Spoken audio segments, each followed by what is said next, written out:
se mi zdi, da tisto, če bi rekla, esenco tistega, kar hočem povedati, povedala, bi rada govorila o odnosu. Enem posebnem, jaz bi rekla svetem odnosu, ki nastane, ko ti sediš z nekom, ko podvečer, ko se že malo mrak dela, ko že zunaj vsi počasi grejo domov, ti pa sediš in poslušaš, kako je bilo težko, kaj vse se je dogajalo, stvari, ki jih je težko povedati, ki jih je težko poslušati. In vseeno se naredi v tistem, bom rekla, posebnem prostoru med dvema človekoma se naredi ena taka vez, ki je sveta. In vem, da si ljudje včasih predstavljajo psihoterapijo kot pač nekaj, kar sediš pa govoriš, ali pa delaš neke naloge, ali pa nekdo ti pametuje, ali pa nekaj takega. Pa se mi zdi, da nihče ne govori o odnosu. Meni je odnos nekaj med dvema človekoma, kar nastane, kar je tisto nekaj več, kar je več kot vsota dveh oseb. Nekaj, kar ne bi nastalo, če se te dve osebi ne bi čist iskreno dovolili ena drugo slišati, spoznati. In tukaj se mi je zdelo, da tudi tisti, ki govorijo o terapevtskem odnosu tako zelo z neke distance, kot da je to nekaj, kar lahko proučuješ od zunaj, ne pa da si tega del. Tudi tisti nekako se mi zdi, da ne govorijo o tem, kaj se dogaja terapevtu, kaj se dogaja s tistim drugim človekom, ki naj bi bil tabula rasa, ki naj bi bil nekdo, ki se ga ne vidi. Jaz sem si v življenju vedno najbolj bala tega, da me ne bi videli. In tako nekako se mi je zdelo, to je vredno dati ven. To, da vidiš, kaj je to odnos. Ker mi vsi živimo v odnosih, noben od nas ni izoliran, pa vendar se v ljudeh pogovarjamo, kot da se končajo tukaj, in sedijo na nekem stolu in potem vse nas opredeljujejo odnosi. Tisti, v katerih smo bili, mogoče tudi kakšni domišljijski. To nas opredeljuje in brez tega nismo to, kar smo. In to se mi je zdelo vredno pisati. Zato sem izbrala tak format, ker sem v njem lahko, pravzaprav sem se trudila pisati odnos, zato sem morala definirati obe osebi, ki sta v odnosu. Tako sebe, kot to Ano. Pa Ana, je to konkretna oseba ali več njih? To je ne 500 konkretnih oseb. V prejšnjih knjigah sem uporabljala direktne citate teh ljudi. In se mi tudi to zdi smiselno, zato ker sem pisala o tem, kako ti ljudje doživljajo skozi terapevtski proces. In tistega ne moreš nikoli več ponoviti. Tistega, ko ti iz srca, iz črev ven pride, iz tiste globine čustev. Tisto se ne da reproducirati z linearnimi, urejenimi stavki, ampak pride ven kabum. In se mi zdi, da ta format je bil za tiste knjige v redu. Ampak vseeno mi pa to, da vidiš proces, kako se ljudje spreminjajo, kako ljudje rastejo, oba, terapevt in klient, kako rasteta v tem odnosu, kaj je na začetku, kaj pride ven, kako se to odkriva plast za plastjo. Meni se je zdelo fantastično, ko sem enkrat razumela, da čisto vsak človek, ki ga vidim, jaz vidim obliko, vidim obraz, vidim mimiko, ampak bolj, ko ga poznam, bolj vidim njegovo preteklost, vidim njegova stališča, vidim njegove bolečine. In šele potem lahko rečem, da ga poznam. Marsikoga, bom rekla, od mojih klientov, mogoče bolj poznam tudi kot kakšne moje družinske člane, pa ne mislim ožje, ampak recimo širše. Zato, ker je moja sestra tudi malo kaj narobe. Ampak tako, kdaj se pogovarjamo o resničnih stvarih. Meni se zdi, da če stvari niso resnične, ni vredno o njih pisati. Ne? Jaz želim pisati o tem, kakšni so resnični ljudje, globoko noter. Ker če bi se resnično poznali, verjetno bi se imeli rajš, kot se imamo zdaj. Vse jaz to mislim. Kar je zanimivo pri vas, jaz se v bistvu zelo blazno silim, da te vikam, ker se mi zdi to primerno za to okolje, ampak jaz se res upravičujem, jaz bi kar preskočila na ti. Mislim, da ne bo narobe. No, kar mi je zanimivo pri tebi, Sanja, je to, da danes je v bistvu terapevtskih knjig obilo, tudi terapevtskih serij je obilo. In včasih jih te serije predvajajo odnos med terapevtom in klientom na tak hecen način. Kot da se klient kar malo boji, ali bo terapevt zadovoljen z njima. Mogoče v začetku tudi kaj zamolčijo, da si klient ne bo kaj slabega mislil, kaj ti. Terapevti so do konca dodelane osebnosti, pravzaprav brez napak.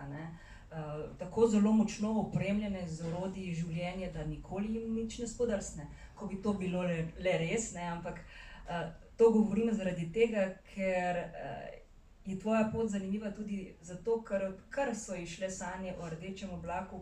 Ne bom ravno rekla, da nosiš srce na dlani, ampak zelo jasno daš vedeti, da si terapevt in človek s svojo zgodbo, ki se je pošteno nagaral, da je danes, kjer je in da še zdaleč nisi človek brez nekih napak ali pa prekrškov.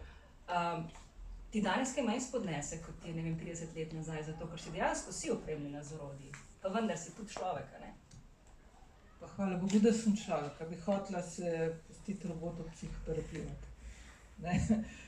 Jaz ne verjamem, da obstajajo ljudje, ki nikoli ne naredijo napake ali pa ki nikoli ne naredijo kaj, kar jim je pol žal, pa bi to popravili. To enostavno ne verjamem. So pa ljudje, ki imamo mogoče malo boljše strategije, kako se zmazati, ko se naredijo napake ali pa ko ugotoviš, da si rinil nekam, kamor boljš, da ne bi. Pa drugi ljudje, ki imajo zaradi svoje zgodovine, ker pač niso imeli dobrih učiteljev ali pa so imeli smolo, pa imajo malo slabše načine za reševanje problemov. Cilj psihoterapije ni, da ti odpraviš vse svoje probleme in potem greš in potem nimaš nikoli več nobenih problemov. Tukaj vas je nekaj iz moje skupine, ne si to postavil za cilj. Cilj terapije je, da se naučiš tako reševati svoje probleme, da v bistvu to funkcionira. Da zmoreš večino problemov rešiti ali pa veš, kje najdeti pomoč in jih tudi tako lahko rešiš. Ali pa ugotoviš, da ta problem pač ni rešljiv, ne rečeš, ne morem pomagati. To je cilj, nekaj življenjskega, pomagati, kako se izviti iz teh stvari v življenju. In jaz mislim, da ravno s tem, da jaz stojim za tem, kar govorim in da delam to, kar od drugih pričakujem, da delajo, ravno v tem je moja kredibilnost. Tega se ne naučiš v nobeni šoli. Šole so fajn, ne pomeni res, da nekdo, ki je neko travmo preživel ali pa ki je bil zasvojen, pa zdaj samo zato, ker je nehal piti ali kaj takega, pa lahko postane terapevt. Čeprav marsikdo se tudi to poda, pa pride do neke meje, pa ne zmore.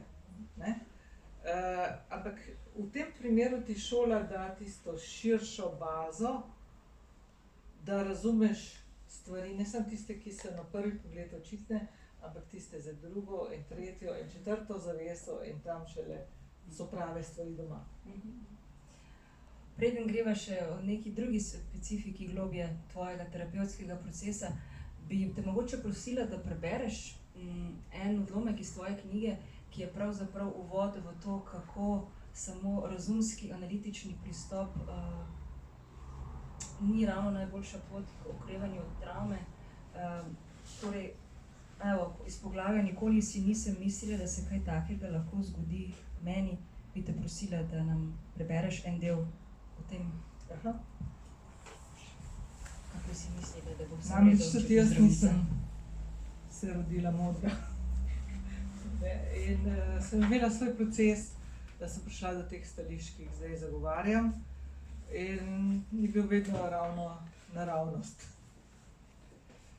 Mogoče sem se za študij medicine odločila tudi zato, ker sem hotela biti na varni strani.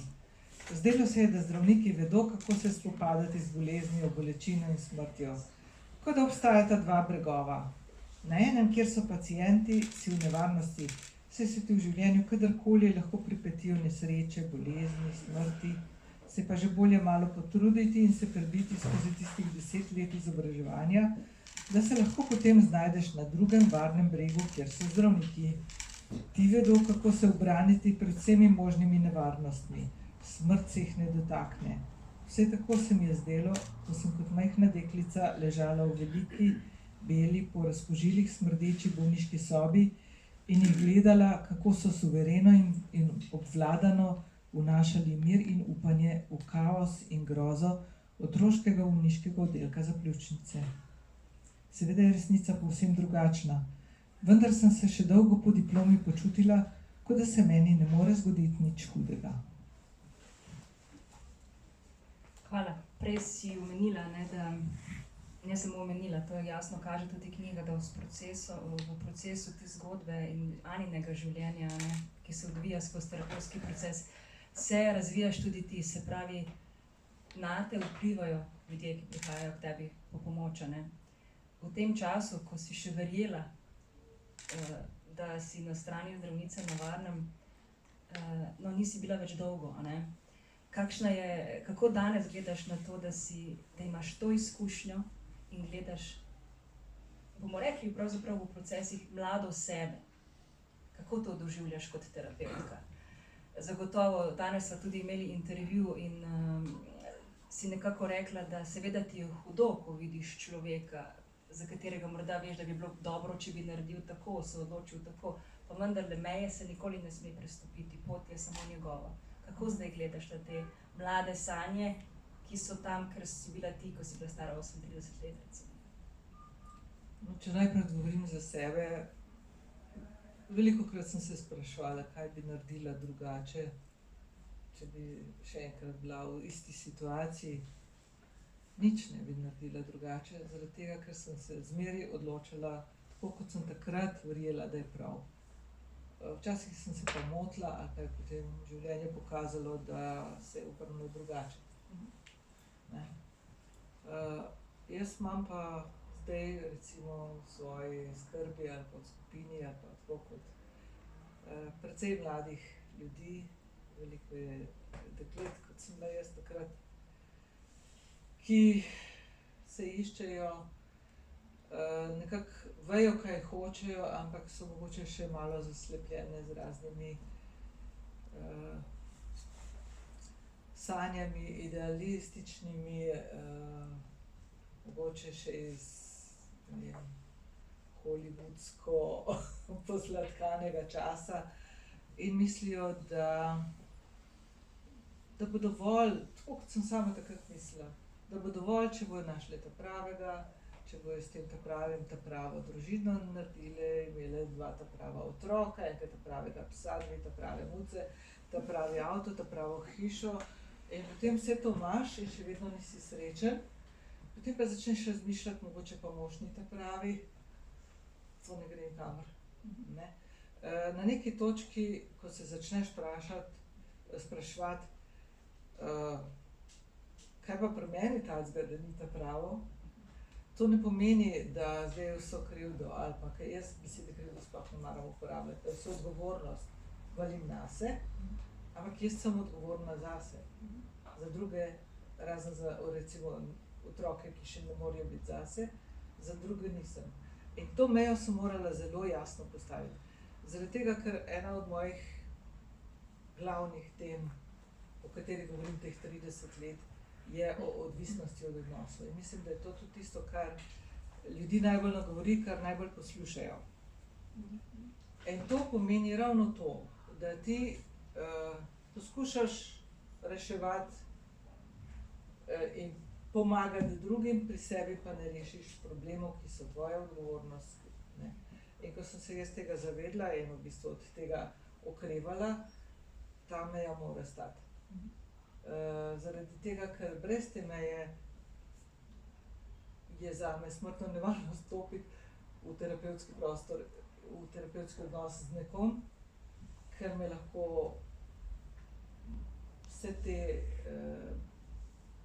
bolečine, zgodbe, vse to nasilje nad otroki, me lahko zmiliči, no? Uniči cinično.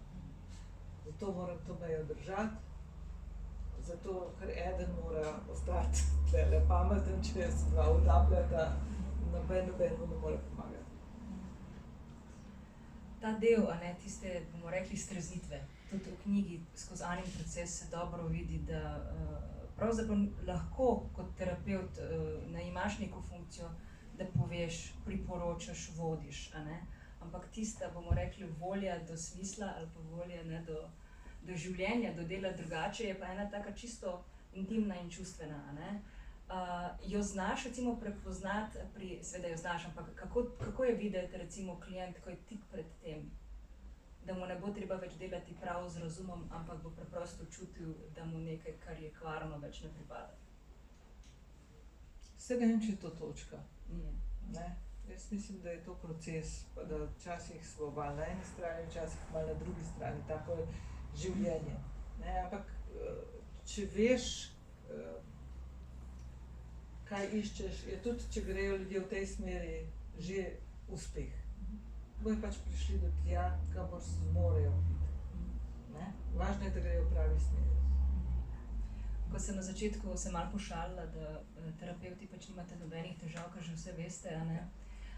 Tako tudi ljudje, ki so, imajo za sabo nek dobršen kos terapije, a ne? To ne pomeni, da nikoli več nimajo težav, ampak ravno zato, ker je težko, morajo še bolj zagrizniti, a ne? In čudovito ti to opisuješ in tukaj te bom spet prosila za en odlomek v odlomku, pač v poglavju telo. Vsi vemo, da je telovadba dobra za nas, a ne? Zaradi zdravja, dobrega počutja in tako naprej, ampak vsakič, ko moraš pa iti telovadnice, pa muka, a ne? Je pa grozna muka, tako da tukaj super opisuješ, kako bi našla ti 1000 in en razlog, zakaj pa ravno danes ne. Ampak kot vemo, ne, tukaj je nekaj drugega v ozadju, zanima me tvoj odnos do telesa in bi te prosila, kako si se počutila v njem tukaj. Aha. Ja. No, jaz bom vseeno malo uvoda naredila, ker tukaj v tem knjigi govorim o tem, da imamo mi različne dimenzije, telo je eno od njih, ne, potem so odnosi, potem so pač psihološki naš del, to, kar razmišljamo, pa tudi duhovnost, ne, in vsak ima ene dele mogoče malo bolj razvite, jaz nikoli nisem imela problema govoriti, pa te stvari, ampak ko je bilo pa treba je tudi telovadnico, je bilo pa treba se prisiliti, ampak tam, ko mi je to uspelo, je bil največji napredek. Zaradi tega, ker tam, ko premagaš svoje največje ovire, tam seveda najdalj prideš. Odkar pomnim, se v svojem telesu nikoli nisem počutila udobno. Nisem se poistovetila z njim. Bilo je samo stvar, lutka, v kateri sem živela, in moralo je delati, kar sem hotela. Nikoli se nisem kaj prida ukvarjala s tem, kaj potrebuje. V 4. razredu sem začela opažati, da so, kot kaže, pri igrah žogo na dvorišču in šolski telovadnici vsi boljši od mene. Nihče me ni hotel izbrati v ekipo za med dvema ognjema. Bila sem razredna piflarka in vsem drugim sem izstopala, zato so imeli sošolci še večje veselje, če sem se spotaknila in padla na nos. Končno tudi ona ni popolna. Začela sem se počutiti nerodno in se izogibati telovadbi, če se je le dalo. Najraje sem sedela kje v kotu s knjigo v rokah in se potapljala v sanjske svetove. Grški miti, Vinetu, ljubezenski in pustolovski romani, Tolkien. Oče me je nekajkrat celo kaznoval tako, da mi je vzel knjigo in me prisilil, da pretečem 2 kroga okrog blokov. Kako mi je bilo zoprno. Zdaj sem pomislila na eno reč, a ne? Kje je razlika med tem, recimo, ne vem, jaz ne maram teka, a ne? In jaz zdaj ne bo meni doben govoril, da moram iti na maraton, recimo, ne? In dajmo reči, to je moja pravica, ker recimo, da plavam, se pravi, skrbim za svoje telo, ne? Kje pa to postane nevarno polje, se pravi, kot izgovor, meni nič ni treba? Kakšna je razlika med tistim, kar je svobodna izbira, legitimna pravica, kaj pa je pravzaprav izogibanje nekemu napredku, tako kot recimo izogibanje tebi bi lahko bilo, joj, danes pa res ne morem telovadnico, zato ker držujem, a ne? Pa vseeno greš, spravi, kako ne človek prepozna, kdaj postavlja jasne meje, ne bom, ker si ne želim, ker ni potrebno, kdaj je pa tako, ne bom, ker ne. Jaz imam vsak dan 100 razlogov, zakaj ne grem, ampak vseeno grem 3-krat na teden in oddelam svojo uro in pol pošteno z muskelfibrom in vsem, kar spada zraven, že 6 let. In tega se držim. To je važno.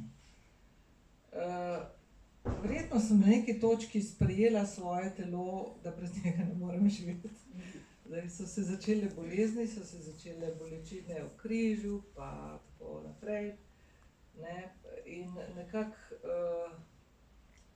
kot zdravnik, seveda tablete, pa počitek, pa gor dol, ni nič pomagalo. Pomagalo je, dokler si vzel tableto in potem čez 2 ure bi lahko vzel spet novo. Potem sem se odločila, da moje telo je tako pomembno, da zasluži, da v njega vložim toliko energije kot v kaj drugega v svojem življenju. In sem si našla en dober fitness, kjer je pač vadba uravnotežena. In mene več križ ne boli, in mene več glava ne boli. In tudi, kar se kil tiče, je dosti v redu. In to bom držala, zato ker je dobro zame. Pa ne samo zaradi tega, ker ne vem, imam več mišic, ampak tudi zaradi tega, ker sem ugotovila, da pod takim stresom, ko delam, pa to je iz knjige zelo jasno, da je obstaja nekaj takega, čemur se reče v Angleži survivor's guilt, se pravi občutek krivde tistega, ki zraven gleda, ko se nekdo matra, ko nekdo trpi. In to terapevt, ki zraven gleda, ko ljudje pač pridejo z raznimi groznimi stvarmi iz otroštva, se te prime.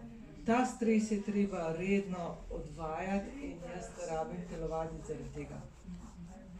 Ampak veš, kaj sem jaz tukaj mislila, kako en človek, ki je v procesu prepozna, kdaj reče nečemu ne zaradi tega, ker dejansko si gradi svoj prostor pod soncem, kdaj pa je ta ne izgovor, a ne? Tukaj je slučajno primer telovadbe, lahko bi bilo pravzaprav karkoli, ne? Ne iti nekam, ker hočeš biti sam, ker ti pripada biti sam, in ne iti nekaj, ker se bojiš ljudi, pa bi pravzaprav moral trenirati malo druženje, a ne? Jaz mislim, da gre za odločitev. In jaz moje odločitve jemljem resno. Ne? Veliko ljudi se odloči, v ponedeljek začnem hujšati, ja? V torek pa nehamo. Veliko ljudi se odloči, pa gre v fitness, pa plača na članarino en mesec, pa drug mesec pride 2-krat, pa reče, ne rabim več. Ljudje, ko neha boleti, nehajo hoditi. Ne? Odločitev, da boš nekaj delal, mora biti trajna, zato ker te stvari problemi so vsak dan in vsak dan moraš to iz sebe stran dati. Gre za način življenja, v katerega verjamem. Ni to, da zdaj bom rekla, da tukaj je izgovor, tukaj naprej pa ne. Prej si rekla, da človek ima več stvari, ki jih v življenju polni, a ne? Ena taka zanimiva stvar, ki tudi izpostaviš, je duhovnost v knjigi. Tudi tvoja terapija je v tem nekoliko posebna, a ne? Zato, ker se dotikaš tudi določenih plati življenja, ki se jih mnogi drugi terapevti, ne? In tudi tukaj je bil na začetku rahel pomislek, ne? Zdravnica, razumska, hčerka inženirja, zdaj pa to, ne? Pa mi povej najprej, preden mi poveš, kaj je ta zdaj pa to, a ne? Kako ti razumeš duhovnost in kako pomemben del je tudi za ljudi, ki trdijo, da je to čez brez veze in nepotrebno. Zame je duhovnost, da živiš v skladu sam s sabo. Samo veliko ljudi ne ve, kaj je to sam s sabo. Ne? Zato moraš najprej to najti. In potem to živeti. Ni treba, mislim, jaz pod tem ne mislim neke religije ali pa neke New Age religije ali karkoli. Jaz verjamem, da imamo mi še neko jedro, ki nisem psihološko, v smislu, da psihološko, recimo, potem si predstavljam tisto našo zgodbo, rodil sem se takrat, potem sem hodil v šolo, potem sem hodil pač to, kar se nam je zgodilo in iz tega vlečemo, kdo sem jaz in zakaj sem ravno ta. Pol je pa še nekaj, kar bi jaz bila, tudi če se mi vse to ne bi zgodilo, nekaj, kar prineseš s sabo, nekaj globokega. Veliko ljudi se tega ne zaveda in mislim, da je ena od značilnosti odvisnosti od odnosov, pa tudi drugih zasvojenosti. Ravno v tem, da ljudje zgubijo to svoje jedro in potem to iščejo povsod drugod, samo v sebi, ne. Zato se mi zdi, da brez tega ne morem pravzaprav razložiti, kaj ti manjka, ko imaš vse, pa ne veš, zakaj živiš. Ne? Veliko ljudi ima materialno vse, so zdravi, so mladi, imajo mogoče tudi zanimivo delo, vse nekaj, ampak v sebi ne vidijo smisla, zakaj vstati, pa je to še en nov dan. Ne? Jaz pa od tega smisla prekipevam in imam vedno nove ideje, ker se mi zdi, da to bi rada ljudem pokazala, da tukaj noter lahko najdejo vse tisto, kar zunaj iščejo. In ta pot do sebe je pri tebi najbolj direktna, ko pišeš, a ne, tudi v vseh prelomnih trenutkih življenja si pisala, na tak način tudi odbirala tisto, kar je tvoje in se izognila vsemu temu, kar bi ti naj morala, a ne. Kaj ti travme in neke otroške izkušnje delujejo na načine, ki jih morda tudi ne opazimo, a ne. Kako skozi Anino zgodbo bi lahko, če se da napisati nek scenosled, a ne, je travma in na to lahko še 30 let trpiš zaradi nje. Se je mogoče travmatičnega dogodka, resnično presunljivega, vemo, prej si rekla, a ne, težko je vzdržati vse te zgodbe trpljenja, še posebno otrok. Se lahko pozdravimo? Absolutno. Absolutno. To je, na tem temelji vse, kar dela. Travma je zunanja lupina in se ne dotakne tistega najglobljega.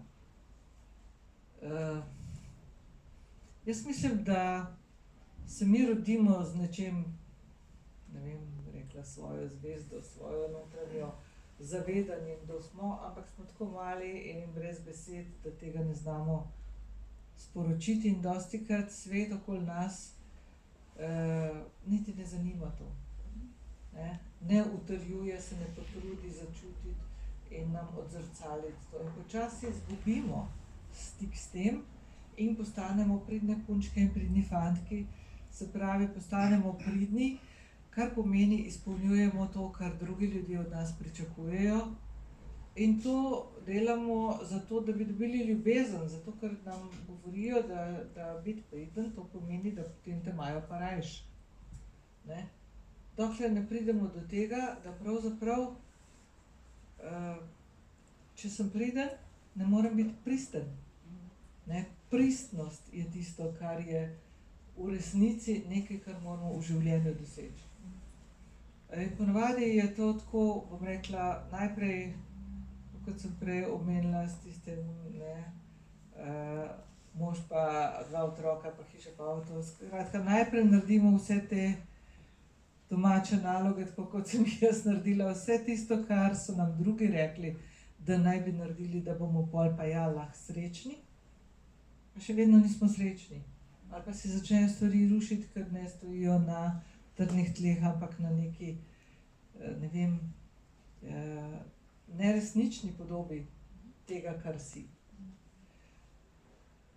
Kot človek si jaz resnično želim biti videna taka, kot sem. Mene zanimajo ljudje, ki hočejo to videti. Jaz se z njimi rada pogovarjam in iščem, kaj je v njih takega pristnega. To je meni žur. In se mi zdi, da pač, mogoče moraš najprej to fantazijo o srečni družini odpikati, da se tega osvobodiš in da rečeš pravzaprav, moram graditi na drugih stvarih. Mogoče, ali je pa to samo moja zgodba? Da lahko gre človek naprej, pa nekako začne okrevati iz svoje travme in neha biti ujetnik preteklosti, mora najverjetneje počasi začeti videti te storilce, kot ljudi, ne kot kriminalce, ki so mu zavedno uničili življenje. Pot do tja je pa tudi odpuščanje, ki je pa danes taka dost izkrivljena beseda. Jaz bi tukaj prebrala en segment Vesne Ane, ko sliši besedo odpuščanje. Tudi jaz bi se tako odzvala, če sem čisto iskrena, ampak bi potem seveda tudi poslušala razlago Zanino, ki sledi. In boš potem delu povedala, kako ti razumeš odpuščanje, ker kakor je zapisano v knjigi, se mi zdi res dobro. Torej, sreda zvečer je skupinski sestanek in Peter pripoveduje pač o tem, kako se dobro počuti, ker je odpustila staršem, no in seveda Ana je zadovoljna. Zakaj za vraga bi hotela odpustiti očetu, se razjezi Ana. Bil je pijanec in babjek. Z bratom naj jo zanemarjal, potem pa se je šel besiti in naj jo zapustil. Zaradi njega se Marko zdaj v komuni zdravje zaradi heroinske odvisnosti in jaz moram hoditi sem, da bi porihtala zadeve z moškimi. In moja mama, lahko bi naj jo z bratom rešila sramu in ponižanja, ampak je raje držala z njim in se farbala, da se mu bo prikazala Marija in vsi svetniki in da se bo čez noč spremenil odgovornega moškega. Besna sem nanjo na oba in hočem, da to čutita. Ampak on je itak mrtev, z mamo pa ne govorim, ker ne hočem kaznovati za vse, kar nama je storila. Ja, to je zelo težko povedati nekomu, ki je celo svoje življenje pravzaprav se počutil žrtev in je tudi v resnici takrat, ko se je to dogajalo, bil žrtev okoliščin, ker ni mogel nič narediti. Ampak ta identiteta žrtve je lahko strup za tistega, ki je žrtev. Storilec gre mimo, pozabi, pravzaprav mogoče se sploh ne ukvarja s tem že naslednji dan, ne, ker govorimo o teh dejanjih, ki se dogajajo dostikrat v družinah in ki niso tako dramatični, da bi se ne vem kako morilci, ampak gre za taka zapuščanja, izdajstva, ne podporo otrokom, ki so nemočni. Se pravi, storilci grejo naprej, žrtve pa ostanejo privezane na tisti trenutek v preteklosti in ga podoživljajo znova in znova in znova in se sploh ne morejo od tega ločiti, ne morejo narediti koraka ven, ne morejo živeti svoje življenje, ker so privezane na nekaj, kar se je zgodilo in končalo pred 30 leti. To, zakaj je to si boste prebrali v knjigi, ki je prekomplicirano, da bi zdaj tukaj razlagala, ampak tako smo narejeni, da nas taka dramatični dogodki spremenijo na en poseben način in to sem tudi v knjigi razložila, zakaj. No in zdaj, zakaj je odpuščanje? Zato, da greš lahko naprej, da odpustiš tisto, kar se je zgodilo. Ker za žrtve, tisti, ki so doživljali take hude stvari, kot je nasilje, zloraba in te stvari, se dogodek ne konča takrat, ko se konča. Za njih to traja 30 let, 50 let, podoživljanje stojijo, del njih stoji na tistem mestu in si govori, ne, to ne more biti, to se ni zgodilo, zradirajte, zavrtite čas nazaj, ne grem se tega. Spustiti to navezanost na iluzijo, da če boš pa se maščeval ali pa če boš mu dopovedal, da je naredil narobe, da s tem bo pa tvoja bolečina manjša, to je namen odpuščanja. Ne pa, da bi komu zdaj kaj pravično kazen odpustili ali kaj takega, ne. Za žrtve je to pomembno. Preden dam mikrofon vam, občinstvu, za konec bi se dotaknili še partnerskega odnosa. Kot rečeno, skupaj z Anino zgodbo poteka tudi Sanjina, tudi razmisleki o tem, kaj je pravzaprav tvoren kakovostni partnerski odnos. Ana nekje vmes reče, Kje bom zdaj spet tipa najdla, ko mislim se enega znebila, nekaj v tem smislu, ne. Vmes pa... To si ti dodala. Ja, nekaj sem rekla, nekaj tebi, jaz sem zelo doživeto brala, oprosti. Razen to, kar sem prebrala, to lahko rečem, da je dobesedno vse ostalo zelo prilagojeno, boste videli. V glavnem, partnerski odnos, ne. A lahko sem nekaj rečem? Prosim. Uživam, kadar moje knjige ratajo tvoje in od bralcev, ker to je šele pravo. To je tisto, kar je, veš, da je naletelo na plodna tla.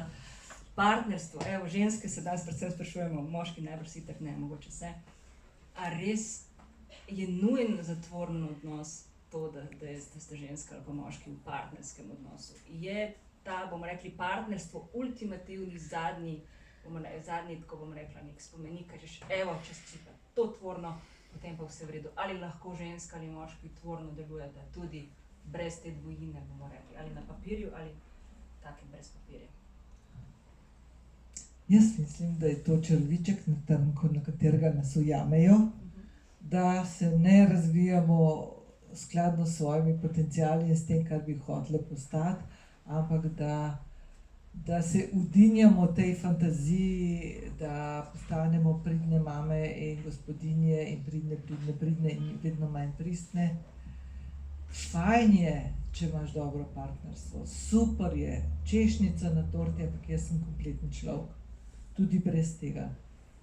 In pričakovati, da boš našel partnerja, ki bo tako kot ključ pa ključavnica skupaj pasel na tvoje rane z njegovimi ranami in potem te rane ne bojo več bolele, to je smrtno nevarno. Zato, ker od tacga ne boš mogel stran, ampak rane bojo pa skozi odprte. Nekoč, ko jih boš hotel zaceliti, ti bo on ovira. Ljudje moramo stremeti k tem, da cel človek celemu človeku lahko naredi kvaliteten odnos. Ne pa, da kombiniramo, jaz pravim temu komplementarna nevroza. Se pravi, tvoja rana paše na mojo rano. To ni ljubezen. Je pa močno. Je pa hudo. Zadnje dejanje, v njem opisuješ, kaj je sledilo potem, ko si se potem odločila podpirati vseh 107 vogalov v hiši, ne, vem, da jih ni 107. In zaradi tega seveda hišica iz karte je pač imela, je sledila gravitaciji in se sesula. Preberi mi še za konec ta del, ko... No.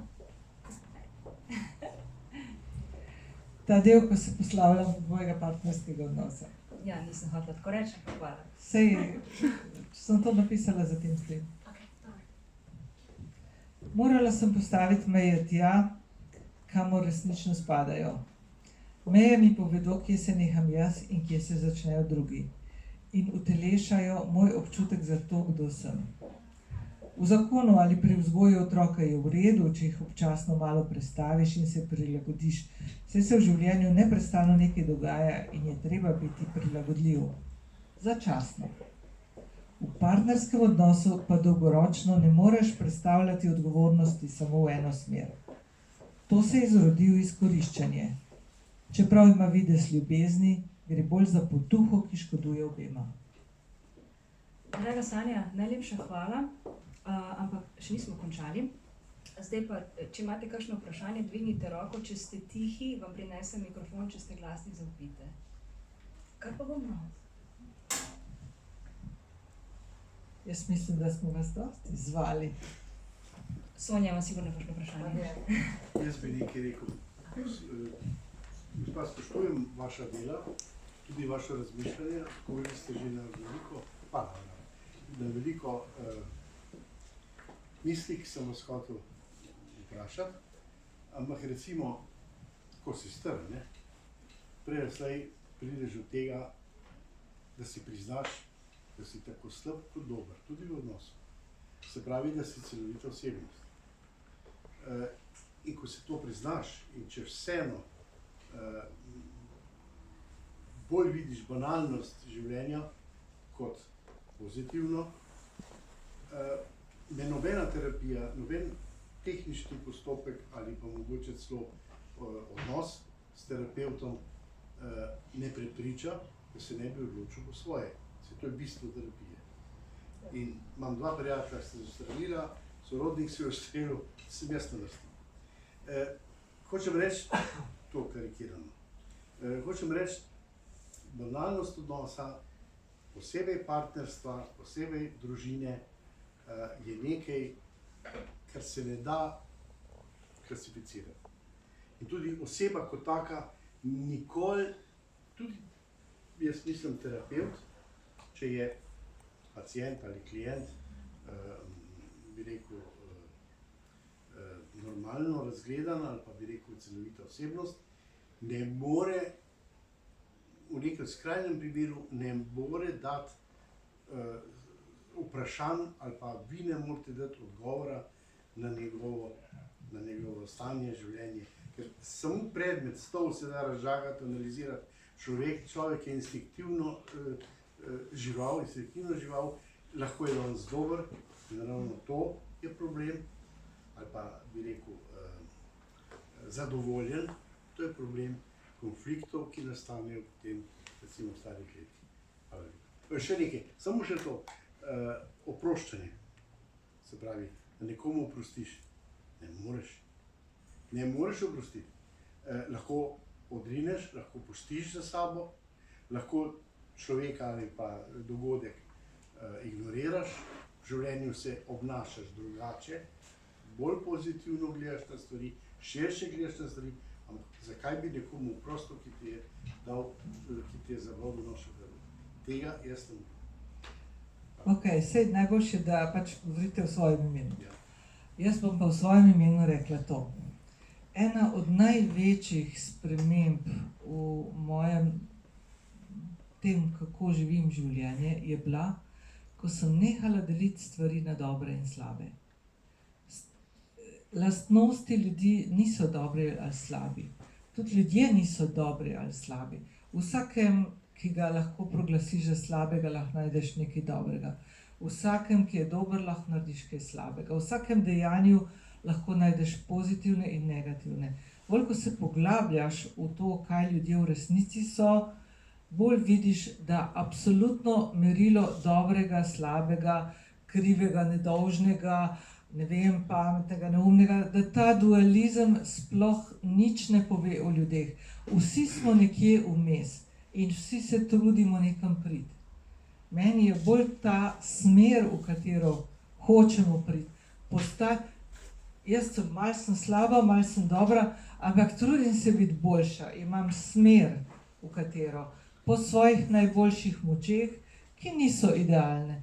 In to pravico, da so malo slabi, malo dobri, taki kot so, pustim tudi drugim. In se mi zdi, da če se ne trudim jih dajati v predalčke, pa se potem s temi predalčki igrati, jih lažje vidim kot zelo kompleksna bitja, ki so že marsikaj doživela v življenju in dobile svoje bunke rane in tudi svoje napačne in boljše odločitve in jih vzamem take, kot so. In se mi zdi, da je to mogoče malo težje, kot pa reči, ti so dobri, ti so slabi, pa dajmo tisti, ki so dobri, lahko streljajo, one pa slabe pa nazaj. Ne? Se mi zdi, da je bolj reči, vsi smo zelo kompleksni. To, v kar se pa jaz želim zazreti in usidrati, je pa, da smo nekje globoko v srcu dobri. In vsa moja filozofija, vse, kar sem, sloni na mojem prepričanju. Dobri ljudje včasih delajo tudi slabe dejanja ali pa dejanja, ki se kasneje izkažejo, da niso bila najboljša. Bog pomagaj, vsakmu se zgodi, tudi meni. Ampak to še ne pomeni, da niso dobro mislili takrat, čeprav so mislili narobe. Ko bom nehala v to verjeti, bom nehala biti terapevt. Ker se mi zdi, da pa lahko naredim sam štalo. Potem jaz, če si me že izvala, Prosim. Mislim, gospod, tudi jaz se pridružujem Sanji, poskusite odpustiti veliko boljše. Mene so tudi že večkrat zabodali v hrbet, ampak kako rečem, mislim, da je najboljše maščevanje to, da me prav malo briga za une in da se vam jaz dobro, kar mi tudi čist fajn uspeva. Me pa zanimajo ravno zato, kaj je taka razlika v pogledu.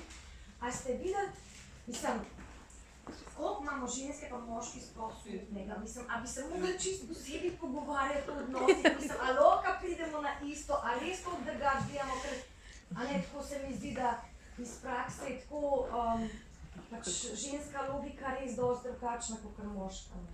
A veste, na eni delavnici, ko smo imeli mešano moški pa ženske, smo se tako 2 dni smo se pogovarjali o teh globokih stvarih, pa težkih. Pa na koncu izjavi en moški, ki je bil tam. Zdaj pa razumem, ženske imajo tudi čustva. A se znamo sploh pogovarjati? Ker moja izkušnja je, da če v sobo polno žensk pride moški noter, se začnemo drugače pogovarjati. Se začnemo mečken, mogoče malo svajalsko, mečken tako boljš pokazati. Kaj če bi se začeli pristno pogovarjati, mogoče bi pa odkrili eno drugem globoke zaklade, jaz verjamem. Ampak se morate potem vi pogovarjati z moškimi na drug način, kot z ženskami, ali je to enako? Jaz se z vsakim pogovarjam tako, da me sliši. Temu lahko rečete diplomacija ali pa spretnost, pač neka psihoterapevtska.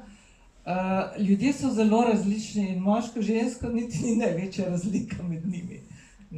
Z vsakim poskušam najti, kje mi odpre okenček, da lahko jaz noter pridem z mojimi idejami. Spoštljivo počakam, če mi kaže, da ne. In tam, ko lahko povem svoje, če vzame in če ne. In se mi zdi, da to, ne glede na moške, ženske, da to meni laufa dobro. Jaz bi sam še pripomnil, ko spolna sla pri moškem monogenija, pa smo vsi bratje pa sestre. Ja, pol je spolna sla kriva. Da se ne moramo živeti. Še kdo? Bi jaz nekaj vprašal.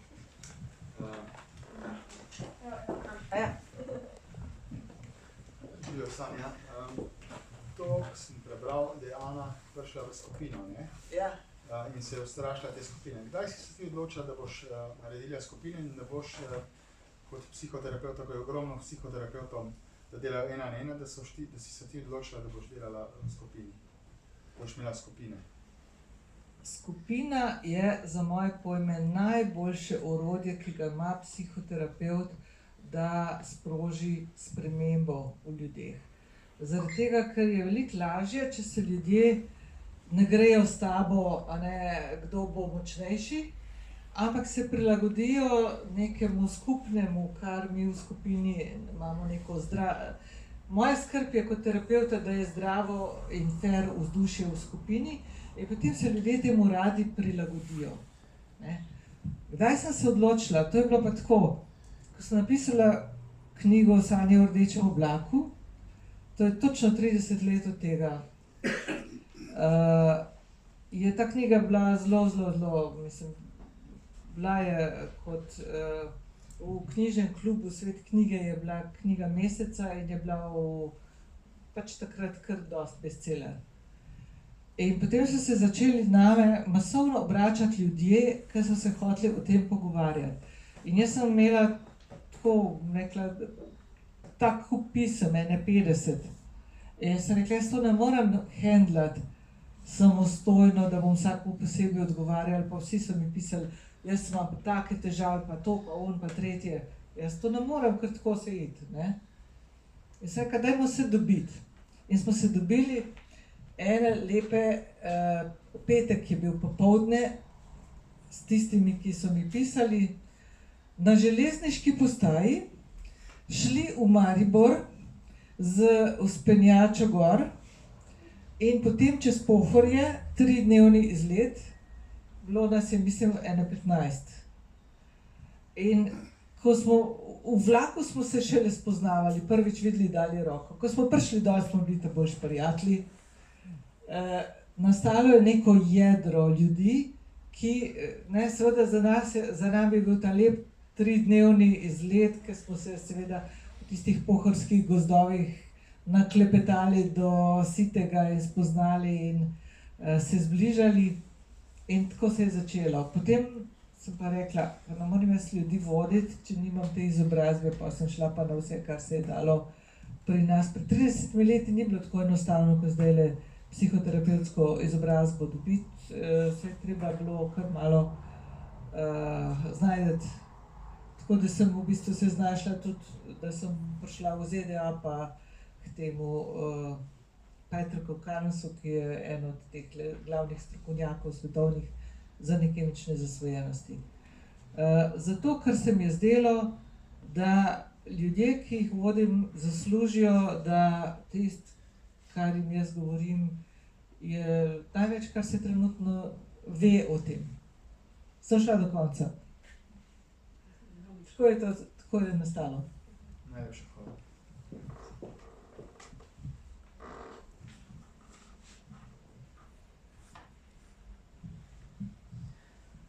Evo, še eno vprašanje. Kdor postavi eno vprašanje, lahko kupi 3 knjige, ne samo eno.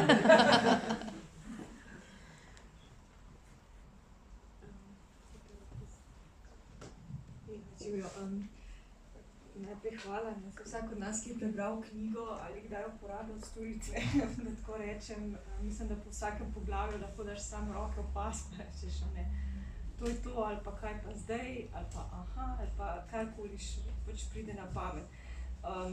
Mene zanima, če je zanjo kot terapevtko pa kdaj strah takšnih primerov, ne izziv, ne težko, ampak strah, tako kot se recimo vsak od nas kdaj počuti. Verjetno je to nek znak nemoči,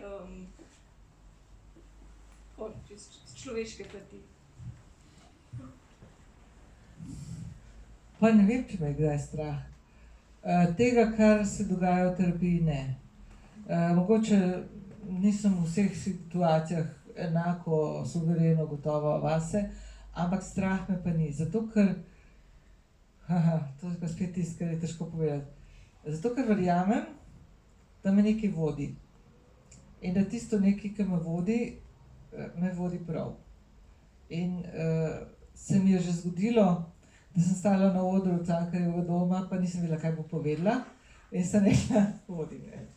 In sem povedala tisto, kar mi je prišlo na misel, nisem vedela na začetku stavka, kako ga bom končala, ampak tisto je bilo najboljše, kar sem kdaj povedala. In to sem tolikokrat preizkusila, da zdaj v to verjamem in pustim, da me vodi. In to se mi zdi, ta notranji glas ali pa kakorkoli temu rečete, ko pišem knjige, mi govori. To je zame en tak intimni trenutek ob 4 zjutraj, ko vsi še spijo, zlezem iz postelje, je še mrzlo, nočem luč prižgati, da se čisto ne zbudim, za računalnik in potem klopam do 7, ko se začnejo družinski člani zbujati in govoriti po hiši. In nastajajo pokrajine, za katere nisem vedela, da so v meni, ampak čutim, da so ta prave. Tako da zame je v bistvu duhovnost prav pisanje knjig.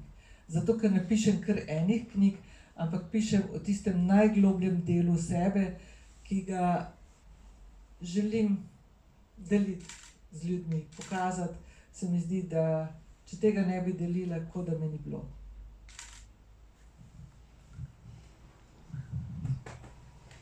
Sanja, hvala lepa. Mislim, da si zaslužimo en aplavz, a ne? Mislim, da...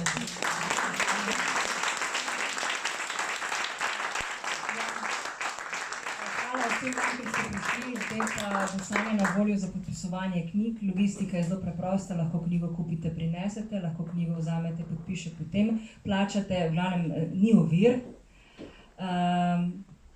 Hvala vsem. Podpisovanje ste zdaj, ne? Si pripravljena? Te že roka je, vse v redu? Dobro. Boš še kakšno zadnjo besedo rekla za navdih? Jaz se zahvaljujem vsem znanim in neznanim obrazom, ki jih tukaj vidim, ker se mi zdi, da to bi rada rekla.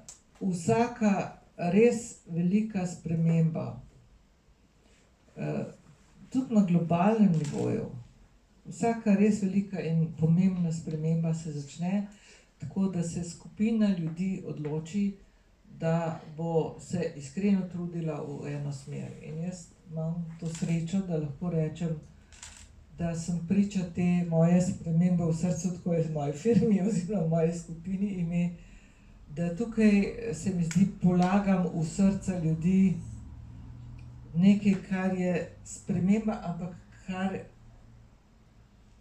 verjamem, da bi lahko tudi ta svet, kakorkoli je, tako kot je gospod rekel, poln zamer, bolečine, nože v hrbet in tako naprej. Edino, kar lahko naredimo, je, da tukaj naredimo spremembo in da se ta sprememba potem pokaže v svetu okoli nas. Jaz sem vesela, da v mojem svetu se že kaže. In tudi hvala vam.